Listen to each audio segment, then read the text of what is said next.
I've been talking to a lot of people about ecological crisis and the fate of the world and this sort of thing. Well, imagine in hindsight the wisdom that we would impute to Gaia if we were to suddenly realize that what is happening on this planet is that nature knows that the sun is going to explode. And what we are is a kind of response to the anticipation of a wounding that 50,000, 5 million years ago, the geo-heliocentric relationships began to vibrate out of tune.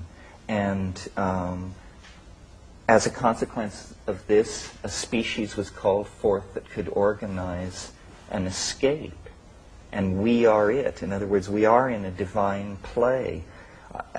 In line with this, and what made me even entertain these ideas, is I had a very bizarre experience recently. I was in Hawaii, and in our botanical garden there is a very large dead tree, and one limb of this tree sticks far out over the land. And Banisteriopsis caapi, a large hallucinogenic South American vine, is planted at the bottom of this tree. And it just has swarmed up this tree and covered it with greenery. But it wouldn't go out onto this one limb that stuck out. And it bothered my sense of symmetry that this vine would not completely cover this tree. And I even thought about trying to climb up into the tree and thread it out onto this limb to get it to do what I wanted. So I was sitting looking at this tree and this situation and actually thinking about it. And suddenly the limb fell. It broke off. And then I thought, the vine sensed that it was unstable.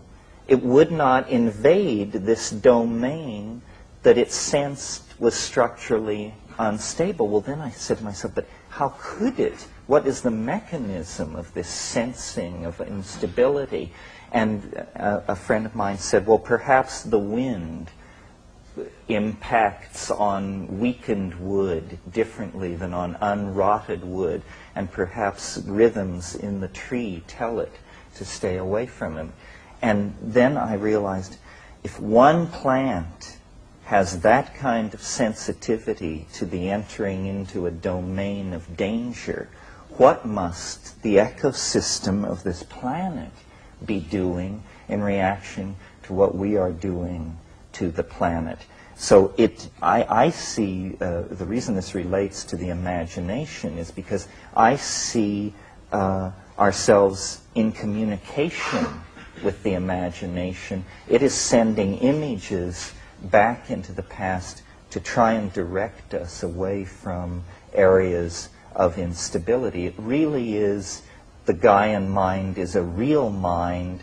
Its messages are real messages. And our task, through discipline, psychedelics, attention to detail, whatever we have going, is to try and extract this message and eliminate ourselves from the message so that we then can see the face of the other.